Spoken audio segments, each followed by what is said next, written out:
Hi, it's David McLean with Living in the GTA. Since we're now about almost 5 months or so into the pandemic, things have changed a lot in that 5 months. And people keep asking me, so David, what is happening with the real estate market at the moment? What's going on? And we're going to look at that coming up.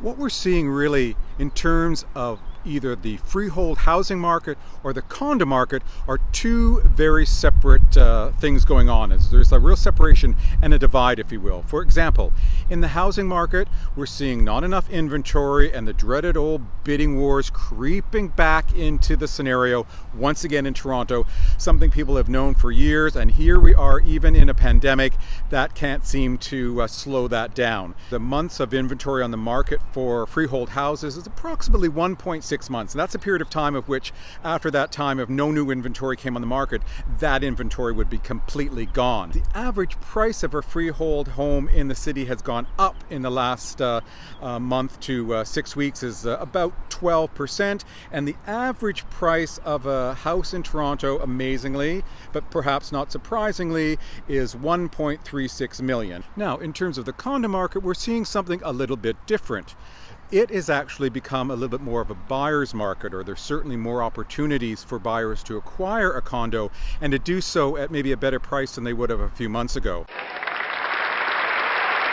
Now, there's a couple of factors that are responsible for this happening.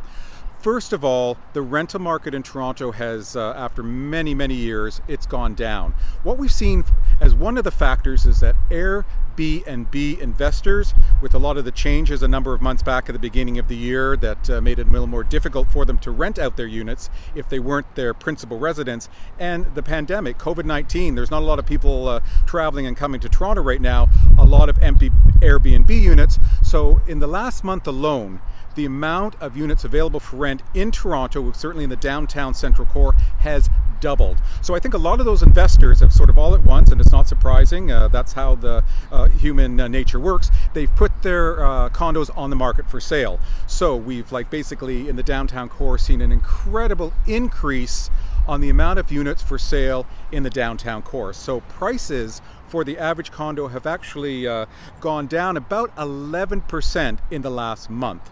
So there's a lot of people I know who have said to me for years, we're not going to buy a condo until prices go down, and prices just were never going down. So if you're actually someone who has been waiting for a while in Toronto to purchase a condo at a reduced rate where you've seen prices go down, this is actually the time for that.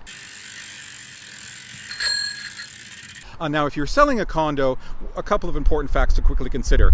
You can't just take a couple of bad photos with your iPhone and slap it up on MLS and expect it to sell. Because there was a period there where condos were selling this time last year, within a week to 10 days. Now, especially if your condo isn't particularly selling well, there isn't unique aspects to the unit, it could sit there for 2 or 3 weeks, and we're seeing a lot more price reductions. So this is where you see the divide, where you see the disconnect between those two markets. If you're looking to buy a house, age-old story in Toronto, bidding wars, difficult to find, not a lot of inventory.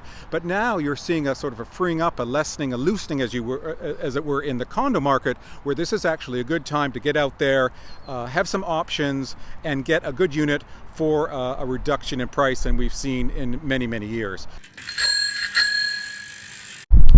Certainly what we're seeing is that, the sky has not fallen down upon us. People have been concerned and worried about what the future is going to bring.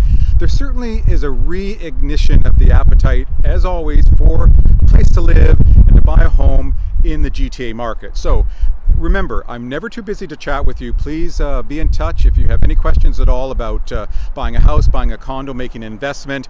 I'm never too busy to chat with you, and I look forward to talking with you real soon.